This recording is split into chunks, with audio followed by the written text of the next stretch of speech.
Hello les amis de la généalogie, un petit tuto sur l'outil GenMatch. Donc pour les amis qui ont déjà fait des tests ADN et qui souhaitent élargir leur correspondance. Donc GenMatch, donc je cite mes sources en description. C'est un site web de généalogie, une base de données génomique ouverte basée à Lake Forest en Floride. Et le site a été connu notamment pour avoir été utilisé par le FBI pour identifier le Golden State Killer. Le petit chat qui vient avec nous. Les deux chats avec nous. Donc voici rien du tout. Je change de scène. Voilà, GenMatch. Que c'est les créateurs qui à la base ont créé leur site pour aider des enfants adoptés à retrouver leurs parents biologiques. Et aujourd'hui, c'est géré par une société Verogen.inc. Pourquoi l'utiliser? Élargir vos correspondances, cela suppose avoir déjà fait un test ADN. Pour les Français, on peut aussi tester Généanet ADN, avec un retour d'expérience un peu plus tard, parce que je l'ai déjà fait il y a un certain temps. Et l'intérêt de Géna, c'est le lieu où se trouve le proche dans le monde, et on a accès à son email direct, sans plateforme intermédiaire, un peu plus de chances que le mail soit consulté. Il est facile d'inscription, il a une version gratuite qui permet d'importer jusqu'à 5 ADN gratuitement. Donc là, la page est traduite parce que j'ai autorisé Google à la traduire, sinon le site est en anglais, donc ça c'est le moins négatif. Le site, pour nous français, pas toujours à l'aise avec l'ensemble des termes d'anglais, et puis l'ergonomie qui n'est pas la plus ludique. Donc un petit retour sur la généalogie ADN avec la notion de centimorgane et de parenté. Donc voilà, le petit C grand M, ça se dit centimorgane. Et suivant les pourcentages d'ADN en commun, on peut estimer si ce sont vos parents, vos jumeaux, vos grands-parents, oncles et tantes, pour qui on a à peu près le même pourcentage. Les grands-parents, les premiers cousins et les seconds cousins. Donc moi dans mon exemple j'ai déjà fait un test sur MyHeritage. On aperçoit à côté ma plus grande correspondante qu'ils estiment être un grand-oncle, cousin germain éloigné au premier degré, cousin germain éloigné au deuxième degré. J'ai 502,2 centimorganes, ce qui correspond soit dans ce qu'on voit à côté entre 3 et 12% d'ADN en commun. Donc eux ils estiment à 7,1. Et ce qui est amusant, c'est que quand je place ce cousin dans mon arbre, je suis censée avoir que 3,13% de commun, et en fait j'en ai 7,1. Donc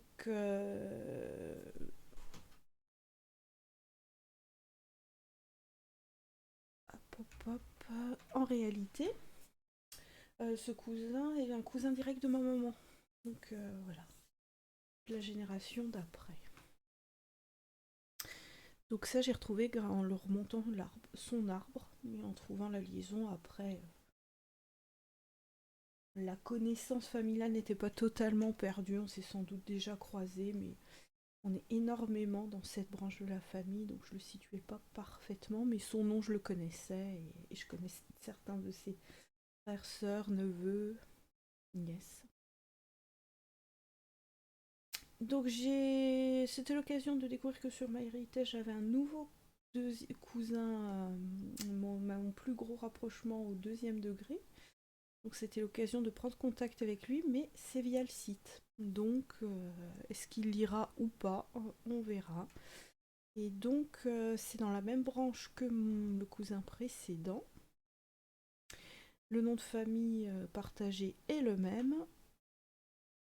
Et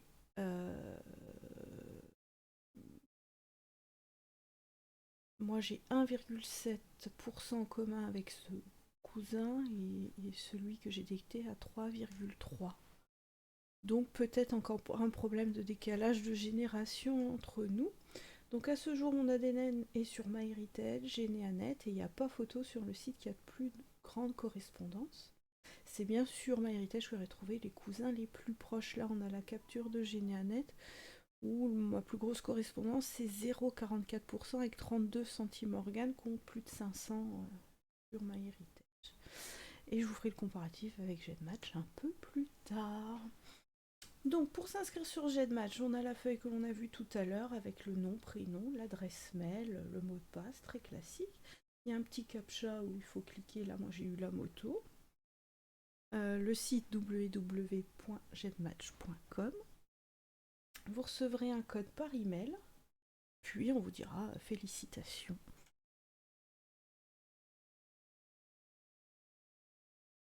Et on vous dit d'appuyer sur le bouton en haut à droite pour se reconnecter.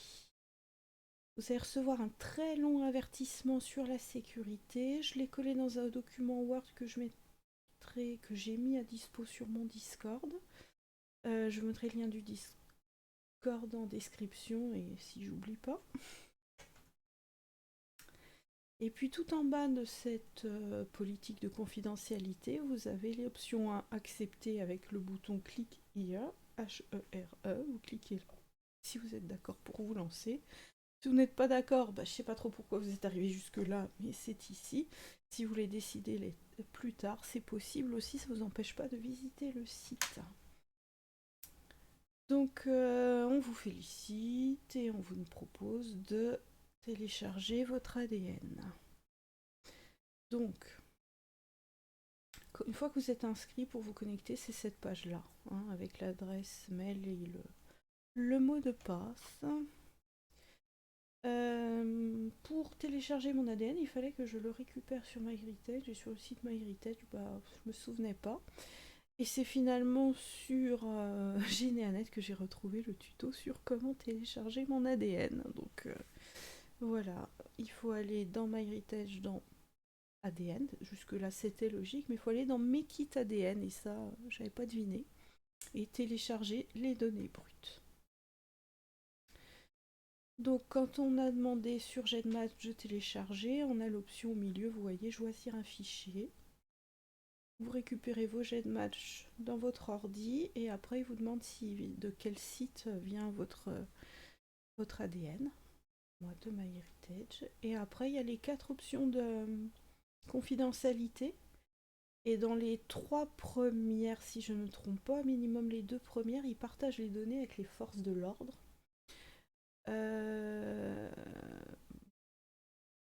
Dans la deuxième, oui, opt-in, on est OK pour que ça aille dans les forces de loi, et opt-out, on n'est pas d'accord. Your kit will not be by law enforcement. Donc si vous choisissez la première option, sachez que RIP pour vos cousins s'ils ont fait des méfaits, avec un petit croisement, on peut les retrouver. Donc voilà, au fait, si vous avez commis un crime, si vous êtes recherché, je vous déconseille les tests ADN récréatifs, quels qu'ils soient d'ailleurs, parce qu'entre les choix qu'on fait aujourd'hui et demain, donc on peut faire tomber un de nos proches, cousins, etc. Si vous avez des enfants cachés, je vous conseille pas non plus les tests ADN. Et puis je vous mettrai le lien d'une vidéo en anglais sur YouTube qui explique comment le meurtrier a été attrapé par la police.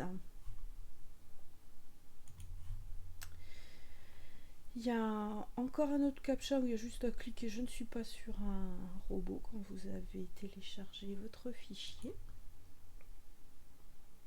On vous donne un numéro de kit à conserver, mais si vous ne perdez pas votre mot de passe de l'identifiant, moi j'ai constaté qu'on le retrouvait assez facilement. Donc ils nous disent qu'il y a 24 à 48 heures avant de pouvoir utiliser les outils, ça a été plus rapide pour moi. Et si vous avez d'autres kits à télécharger, c'est ici. Vous voyez ma souris. Donc le numéro de kit, en fait, voilà, il apparaît à nouveau ici. Et donc l'outil qui vous conseille d'essayer au début, en tout cas, j'ai pas creusé les autres, c'est One to Many DNA Comparison Result. Et instantanément, quand vous mettez votre numéro de kit et que vous cliquez sur Display Result, vous avez une liste de numéros de kit, d'identifiants et d'emails de personnes avec vos correspondances. Et le site dont viennent les tests. La date de comparaison, bah, c'est la date où vous avez fait votre enregistrement. Donc, bref comparatif de la meilleure correspondance pour moi. Donc pour moi, sur MyHeritage, ma plus grande correspondance, c'est 502 centimorganes. Sur Généanet, c'est 32,6 centimorganes. Et sur GEDmatch, c'est 47,5 centimorganes. Donc rien à voir sur la vidéo de démo, où il y a des centimorganes énormes. Il a dû faire tester ses parents. J'imagine que si j'avais été américaine, j'aurais eu des meilleurs résultats sur GEDmatch et peut-être encore plus sur MyHeritage. Mais ce qui est surprenant, les gens n'utilisent pas Généanet pour l'ADN apparemment. Hein. Donc lui, vous voyez, il a 1784 centimorganes, mais je crois que ça va jusqu'à 4000. Donc voilà, il a dû faire tester toute sa famille ou il a fait des faux résultats pour sa vidéo. Je vous mettrai tous les liens en description. Donc c'est sur MyHeritage que j'ai les résultats les plus proches, avec des infos permettant de situer les personnes dans mon arbre, parce que sur MyHeritage, quand on fait un kit, on nous propose à minima de donner parents, grands-parents, et avec les outils qu'on connaît, les fiches de décès de l'INSEE, puis l'état civil, en France c'est assez facile de remonter un arbre, et puis certains ont importé leur arbre dans MyHeritage, et voilà. Donc à ce jour, j'ai 3 cousins plus proches que le premier résultat de GEDmatch sur MyHeritage, et 10 cousins plus proches que sur Généanet. Et toutefois, je suis optimiste parce que j'ai déjà réussi à retrouver une personne dans mon arbre avec seulement 31 centimorganes et un début d'arbre généalogique. Donc l'enjeu c'est d'apprendre la triangulation, etc. Donc nous avons certes les mails directs, mais pas des arbres. Le travail de mise en contact ou de recherche commence vraiment là. J'ai trouvé l'expérience motivante, exaltante. C'était vraiment très sympa à faire, rapide, facile. Par contre, si vous ne vous sentez pas prêt à donner votre ADN, à donner vos données, à les partager, ne le faites pas, hein, tout simplement. Chacun ses craintes, son histoire.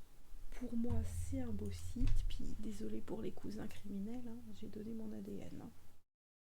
Après, le FBI viendra peut-être pas trop travailler auprès de mes cousins les plus proches. On peut être assuré. Je vous souhaite une bonne journée. À une prochaine fois pour un tuto généalogie, les amis de la généalogie.